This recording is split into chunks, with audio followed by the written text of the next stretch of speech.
Eto, mainit na balita mga idol. Junmar Fajardo at Japet Aguilar. Time na nga bang mag-retire sa Gilas national team para magbigay daan sa mga mas batang players gaya ni QMB at iba pang Phil foreign players? Samantala, Gilas Pilipinas, isa sa mga bansang pinakakonti ang naging rotation ng players pool mula qualification phase hanggang magsimula ang FIBA Asia Cup. May mali nga ba sa sistema ng Gilas o chemistry over talent pa din talaga ang tamang sistema sa Gilas? Pero bago yan, like and subscribe lang mga idol para sa latest basketball news and highlights. Matagal ng haligi ng Gilas Pilipinas sina Japet Aguilar at Junmar Fajardo. Almost 15 years na rin silang nagsisilbi para sa bansa. Si Aguilar bilang rim protector at energizer at si Fajardo bilang Kraken na may legendary PBA career na may 8 MVP trophies. Kung local league lang ang basihan, walang duda na sila ang dalawang pinakadominanting big men ng henerasyon nila. Pero pagdating sa international play, iba na ang laro at dito na lumalabas ang malaking tanong. Hanggang kailan ba natin aasahan ang dalawang veterano o time na nga ba nilang mag-give way sa mga batang players? Si Japet, 38 years old sa ngayon at minsan ang nagpaalam sa Gilas para mag-retire bago siya ibinalik ni Coach Tim dahil kulang tayo ng big men sa pool. Sa edad niya ngayon, halata na ang mabagal ang kanyang recovery, may mababang playing time at hirap na ring makipagsabayan sa mas bata at mas mabilis na kalaban. Oo, may mga highlight blocks at dunks pa rin paminsan-minsan pero hindi na siya yung consistent energy guy na kilala natin noon. Kung dati, siya ang spark plug sa mga highlight dunks, ngayon mas nararamdaman na lang natin na emergency option na lang siya kapag wala na talagang ibang choices si CTC. Si Fajardo naman, 35 na pero nananatiling hari pa rin sa PBA. 8 ang kanyang MVP awards, record-breaking at walang makakapantay pa sa ngayon. Pero sa FIBA Asia Cup 2025, nag-average lang siya ng 6.5 points at 4.3 rebounds. Malaking discrepancy kumpara sa local stats niya kung saan halos double-double palagi. Ang dahilan, hindi na kaya ng katawan niya ang bilis ng FIBA Bigs. Medyo lumobo na rin siya at hindi na kasing agile katulad dati. Sa depensa, sobrang litaw ang kahinaan niya.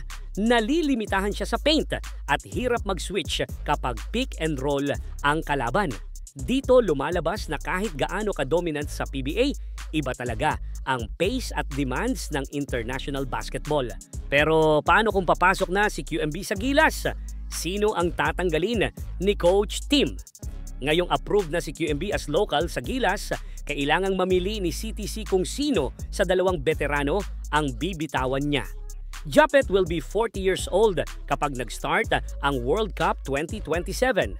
Si Junmar naman nasa 38 or 39 na that time. So Coach Tim will need to choose sino ang magpapahinga sa Gilas lineup. Ang insertion kasi ni QMB ang magpapabago sa dynamics ng Gilas. At hindi lang ako bilang solid Gilas fan ang nagsasabi niyan dahil pati mga basketball analyst ng Pilipinas ang nagsasabi na QMB is a game changer sa Gilas. Napakalaking bagay talaga ni QMB dahil bihira lang ang pagkakataon na makakuha ang Gilas ng 6'10" na big man na may NCAA experience at kaya talagang makipagpalitan ng mukha sa modern basketball. Hindi lang siya may height, kundi may mobility at depensa talaga si QMB pagdating sa basketball. Kung titingnan ang laro ni QMB, makikita na siya yung klase ng center na kayang magbantay ng guard sa switches, sumabay sa transition offense, at dumepensa sa loob ng hindi bumabagal ang flow ng team.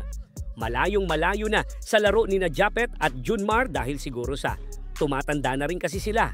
In short, si QMB ang sagot sa matagal ng problema ng Gilas. Yung kakulangan ng modern athletic big na kayang sumabay sa small ball at mabilis na rotation ng ibang Asian powerhouses gaya ng Japan at Australia ay kayang-kayang ibigay ni QMB sa Gilas. Ngayon ang tanong, time na bang tanggalin ni Coach Tim sina Japet at Junmar? Para sa akin, wala na rin dapat patunayan sina Japet o John Mar since they already gave their best game sa previous stint nila sa Gilas over the years. And come on, Coach Tim, give chance sa mga batang players to show the world na may ibubuga din ang mga batang players ng Pilipinas. O Bekenemen, mag-like ka muna idol bago natin ituloy ang next story. Samantala, isa ang Pilipinas sa mga teams sa FIBA Asia ang hindi lumagpas sa 15 players ang ginamit mula qualifiers hanggang FIBA Asia Cup. Ayon sa post ni Coach Charles Chu sa kanyang X account, nasa 14 players lang ang naging bahagi ng pool ni Coach Tim simula nang hawakan niya ang ating national team. Ano ang ibig sabihin nito? Meaning, umiikot lang ang rotation niya sa 14 na players na napili niya. At hindi na siya nag-list ng ibang players para mailagay sa pool. Though may mga narinig tayo na additional players since last year, hindi pala official na naisama ang mga to sa Gilas pool at nag-stick lang talaga si CTC sa kanyang final 12 with 2 reserve players at hula ko yung isa sa reserve players na yan ay si Angelo Kwame at either si Troy Rosario or RJ Abarrientos ang isa pa sa 14 players na naisubmit sa FIBA. Kung pagbabasihan ang mga player rotation ng ibang bansa, nag-a-average ng 20 plus players ang ginagamit ng ibang bansa para magpalakas at mahanap ang tamang timpla sa kanilang roster para makipagbakbakan sa main event. Na malaking kaibahan naman sa Gilas na 14 players lang all throughout the qualifiers. Tapos same roster din ang ilalaban sa mismong big event. May mali nga ba sa sistema ng Gilas o chemistry over talent pa din talaga ang tamang sistema sa Gilas? Para sa iyo, Idol, anong masasabi mo tungkol dito? Tara pag-usapan natin sa comment section.